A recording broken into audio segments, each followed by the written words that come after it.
Hi Year 3, welcome to a maths video for Friday the 29th of January. It's Friday! So today you're going to be completing page 15 in your maths books, okay? So we're going to start with section A, B and C. But before we get on to that and completing them and rushing ahead, we're going to warm ourselves up for the day and have a look at our learning question for today. So, your warm-up today is to find my star number, okay? So after I've explained this to you, you might want to pause the video and have a go at this in your purple books because I'd love to see lots of your answers. I know Macy B, your star challenge of the day was fantastic, so keep up the super work. So, your star number. Now my star number, I added 5 to my number and multiplied it by 3. It gave me 18. So that's the answer I got at the end. Okay, so what number did I start with? So I had a number, I added 5 to my number and multiplied it by 3. It gave me the answer of 18. So have a look at that. You need to work backwards and use the inverse operation. So if I start with 18, I'd multiply by 3, so what's the opposite of multiplying by 3? The inverse. Or if you said divide, well done. And then I added 5 to my number, so think about what the inverse of adding is, okay? Inverse of addition. So if you find my star number, make sure you send it in with your work. We can't wait to see it year 3. So you can pause the video now to have a go at my warm-up challenge. Okay. So let's have a look at our learning question for today. We're going to be using our knowledge of the inverse operations, which is something you'll be using in your warm-up challenge for today. That will get you ready for our learning. And we're going to be solving missing number problems using the inverse operations. So what does the inverse mean? Okay, I know lots of you will be shouting out at me now what the inverse means. I think lots of you will be saying it means the opposite, okay? Now what we mean by that is inverse operations are the opposite operations. So they do the opposite thing. So when we add, our numbers are getting bigger. So the opposite to get our numbers getting bigger is our numbers getting smaller, and that's subtraction. So addition and subtraction are the inverse operations.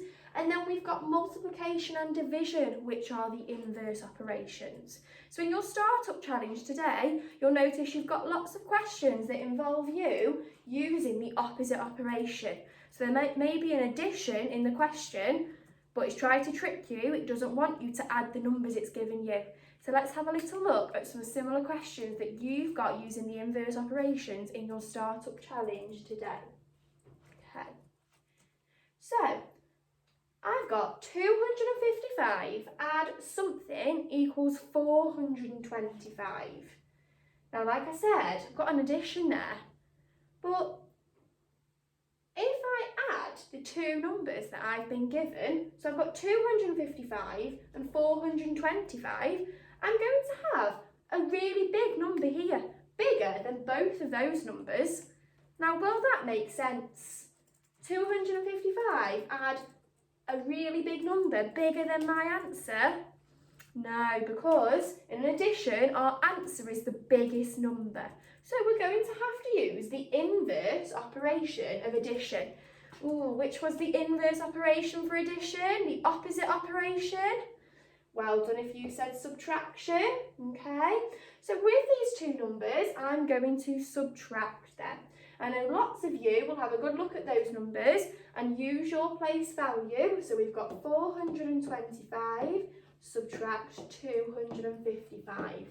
I know lots of you will be able to work that out in your head. But remember, if you're struggling to work it out in your head, you can always do a column subtraction. So I'm going to put the biggest number first, like we always do in a subtraction. Line up my hundreds, tens and ones. I'm going to get my ruler out. So you can show your working out around your page, your maths page for today, year 3, or you can do these working out in your purple book because that's your spare book to show you working out in if you'd like to, or you've got your whiteboards as well. So I'm going to start with my ones. 5 ones, subtract 5 ones. 0. Oh, I've run into a problem. What problem can you see, Year 3? 2 tens subtract 5 tens. Can I take 5 tens away from 2 tens? No. What's our rhyme? There's more on the floor, so go next door and get some more. So I'm going to go to my hundreds. It was 400, it's now 300. And I'm going to exchange that 100 and pop it in my tens column. So now I've got 12 tens, take away 5 tens, which is 7 tens. And moving on to my hundreds, 300, take away 200, I'm left with 100. So if I fill in my answer now, we can see that that would make more sense. Now, if you want to be super, you can even check your calculation makes sense. So now you can do 255, add 170, okay? And if you get the answer that's already there in your book, you know you've got it right, okay? Let's have a look at another question where we're going to use the inverse. I've got 21 divided by something equals 3. Now, it's a division question, but I'm going to use the opposite of division, multiplication, because I'm going to use my times table knowledge of the 3 times tables. We're going to count in our 3s until we get to 21. Are you ready? 3, 6, 9, 12, 15, 18, 21, that's 7. And remember, we can check our calculations. So now I can see if 21 divided by 7 is 3, and I also know that 3 times 7 is 21, okay, before I move on. Now you've got one question that's like this that's quite tricky, where we're going to be using the inverse and looking carefully at our question and doing it in 2 steps. So I've got 100, subtract something, add 9 gives you the answer of 89. Now I'm going to work backwards with this calculation, and I'm going to be using, first of all, the inverse to addition, because the last thing I did with my number was add 9 to it. So what's the opposite operation of addition? If you said subtraction, well done. So I'm going to subtract 9 from my answer. Well, straight away I can see that's 80. I'm going to write that there because I've done this part, I'm working back, I've cancelled that part off. Now if you have a look now, I'm going to imagine that 80 is my final answer now. I've got 100 subtract something equals 80. So what do we take away from 100 to get to 80? Ooh, now they both end in a 0, so they're both multiples of 10. So I'm going to count back in tens. So 100, 90, 80, that's 2 tens, I subtract 20, okay? And now I can just check my calculation makes sense. So I know 100 subtract 20 is 80, and then if I add that 9 to 80, I get 89, okay? So check if you need to use the inverse operation, and make sure you're also checking that your number sentence makes sense when you've filled in that missing number, okay? Now before we move on to our tough challenge and our intergear challenge today, I've spotted in your startup challenge 2 tricky questions of the day that we haven't yet done in school, and I know lots of you have been having a really good go at them at home. So you've got this question in section A, question 5, 550 equals 10 times something. So I've multiplied a number by 10 to get to 550, okay? So what did we say was the opposite operation, the inverse operation to multiplication? Have a look. Oh, it's division, okay? So I'm going to use division. Now, in my 10 times table, it doesn't go up to 550, but went up to 10 times 12. We know up to 10 times 12. Now, when we're dividing by 10, any number, it doesn't matter how big it is, if it's a multiple of 10, we know it's going to get smaller because we're dividing. And my number will move 1 place value column because it's getting 10 times smaller. So if I started with 555, if I'm dividing it by 10, my hundreds are going to get 10 times smaller. So they will move this way. My tens will get 10 times smaller. And go into the ones column. And oh, what do you notice? From 55, what's disappeared off the end? Oh yeah, my 0. And if I put 55 in now, if we times 10 by 55, we get 550 because that's 10 times bigger than 55, okay? So you can fill in that answer on section A, question 5, okay? Now, moving on then to section A, question 9, you've got another really tricky question there where we've got something times 9 times 10 equals 180. So I'm going to work with the numbers that you have. So I can see there, I can do 9 times 10. Oh, what's 9 times 10? Counting your tens. 10, 20, 30, 40, 50, 60, 70, 80, 90. I know that's 90. But I've got to get my answer to 180. So what could I multiply 90 by to get to 180? Well, 90 add 90, I know, is 180 because I know that 9 add 9 is 18 and 9 is just 10 times smaller than 90. 90 is 10 times bigger than 9. So I can use my number facts in my head to help me. So I know that 2 times 90 is 180. So if we have a look at that now, I've got 2 times 9 is 18. If I times 18 by 10, I get to 180. So you can fill that question in on your section A, okay? Now you might want to stop the video and complete the rest of section A using what I've just taught you today. So you should have those 2 answers filled in. And then, from quite a lot of your questions today, you'll be using your knowledge of the inverse operations, the opposite operations. So you might want to pause it now, and then we're going to move on to have a look at our intergear section and our tough challenges for today. Okay. So, in our intergear section, I've got a couple of questions that are very similar to the ones that you have. I've got how many groups of 5 are in 30?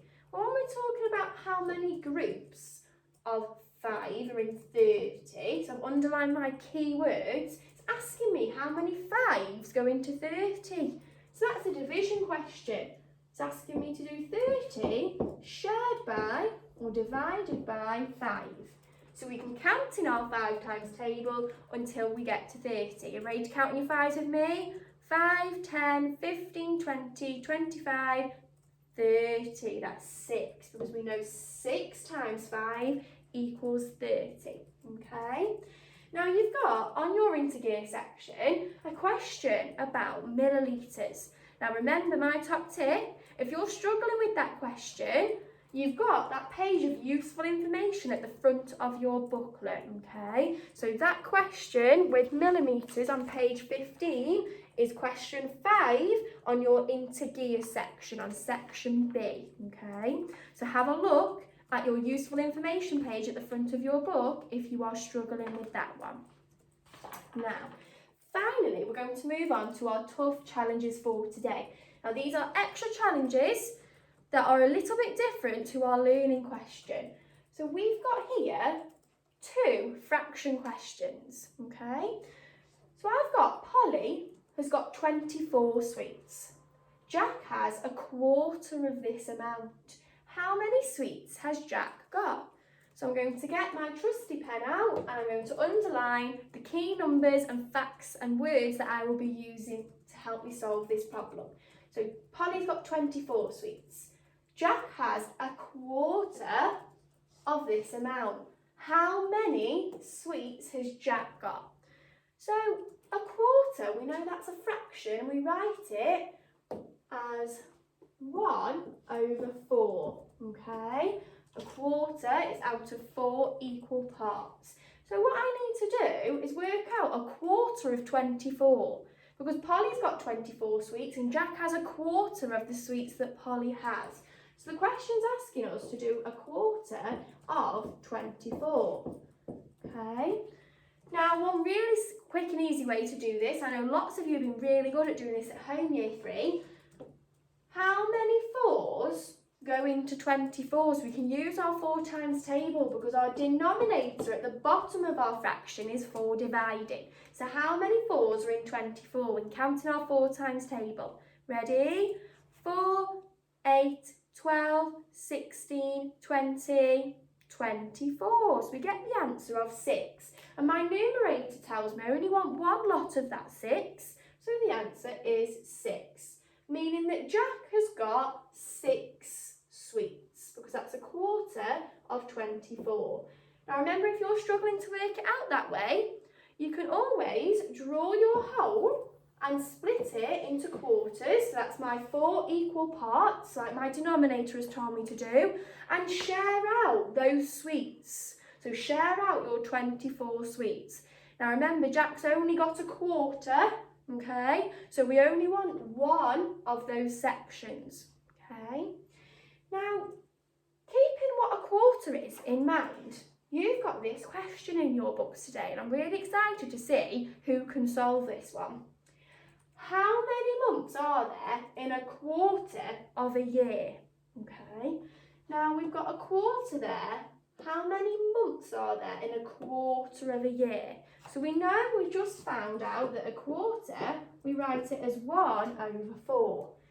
Now if I'm trying to find out how many a quarter of months are in a year, I need to know how many months there are in a year. So we've got January, February, March, April, May, June, July, August, September, October, November, December, okay? So that's 12 months in the year. So it's asking me to work out a quarter of 12, to work out how many months there are in a quarter of a year, because there's 12 months altogether and I need to find a quarter. So I'm wondering if you can use what we've just done about a quarter to help you solve that question on your tough challenge, okay? So read your questions really carefully today. Make sure you're using those inverse operations, and I can't wait to see if you managed to solve my star number problem, okay, in your purple books. So maybe you pause the video for that. I just go back and I'll see who managed to find out as well what my star number was, what number I started with. Good luck, year 3. I can't wait to see what you've been up to.